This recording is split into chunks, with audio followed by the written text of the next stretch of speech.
اعوذ بالله من الشیطان الرجیم بسم الله الرحمن الرحیم. محترم سامعین و ناظرین، یوه ډېره حساسه مسله زه تاسو ته ذکر کوم، هغه ګیرې حوالې سره دی.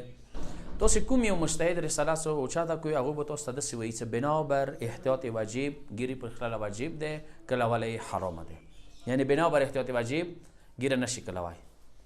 اما افسوس خبره دا دی چې یو طرف نه ګیرې کلول خپل ځای کې، اما ځینې کسان ګیرې سي مسخرې تمسخر اوس ډیزاینینګ کې کوي، ګیرې کې کلوله خو خپل ځای کې څه نوره توهین یې ډېر کوي. مثلا سي عجیب و غریب ناخ کې به وکړي جوړوي، یوه طرف نه بیا ریکارډ کوي، بیا بله طرف ریکارډ کوي، بیا منځ کې لکیرې وکړي، ګول ته وکړي. یعنې انتهایي اهانات کوله د ګیرې، چې واقعا زه خو وایم چې ډېره سنګینه ګناه. حتی دغه د پورې سره روایت کې شته چې تاسو بریتونه چې کوم دي هغه ویښته کام کوئ، ګیره زیاته وي خیر دی، خو بریتونه کام وي ویلې چې غوړ غوړ بریتونه پرېښلله او ګیرې کلول د انسان ځان یهودیانو سره شبیه کوي، چونکې هغوی به زیات څه کوله، غوړ بریتونه پرېښلله یا بریتونه توول یا څه. بهرحال ځینې کسانو یو سټایل غونته جوړ شوي، زیات به کار دغه دی چې هغه څه بریتونو هغه کوم ویښته دي هغه کام وي. حتی دا څه مکروه دي چې مثلا تا ویښته هغه څه کله اوبه شي کې هغه اوبو کې لمدېږي.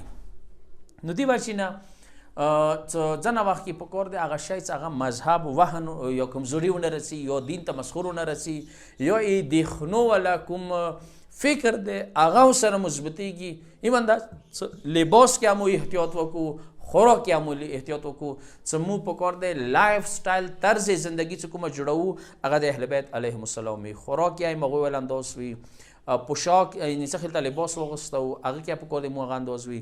او د ګیرې حوالې سره وي ور بیا عرض وکړم چې کم از کم پکار دا دی چې انسان دوره ګیرې وي چې بلې وکړي چې ګیرې شته دی. او بیا دویمه خبره ده چې پرېښلله خو خپل ځای کې چې بیا نورې لکیرې وکړي جوړوي چې هغه نوره اهانات یې کوي. دې وجې نه پکار دی دا شی متاسې نه وي چې شپږم امامان منو، جعفري مذهب نه ځان ته یې حسیني نه، حسني نه، علوي نه، رضوي نه، دغو نه ځان ته یې پکار دی محمدي، اسلامي، قرآني.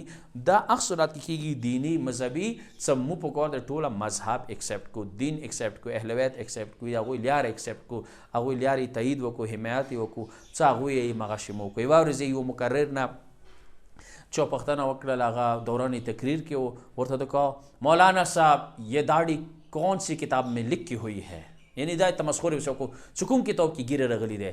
هغه ډېر ښکلی جواب ورکړلو، مولا علی کے چهرے پر. که چیرې علي ګیره پرېښلې دی پکار ځای پرېږده، او څوک جرات نشي کولی چې علي ګیره کلوه، څوک جرات نشي کولی چې امام حسین حسن ګیره کلوله. نو بیا پکار دی موږ هم هغه طرز طریقه اپناو کړو، څه خیل د هغوی زندگی د ما هغه شهزاده زندگی. نن افسوس خبره دا دی چې موږ دوره خفه نه شو ورباندې، موږ دوره انګریزانو نه، یورپ نه ساینس نه دی راخیستی، ټکنالوژي مو نه دی اخیستی، علم نه دی اخیستی، لکه سوره یا هغوی کومه زندگی دی څه خیل د خوري مغه خوراک مو ته نه راخیستی دی، یا جامې مو ته نه راخیستی، لباس مو ته نه راخیستی.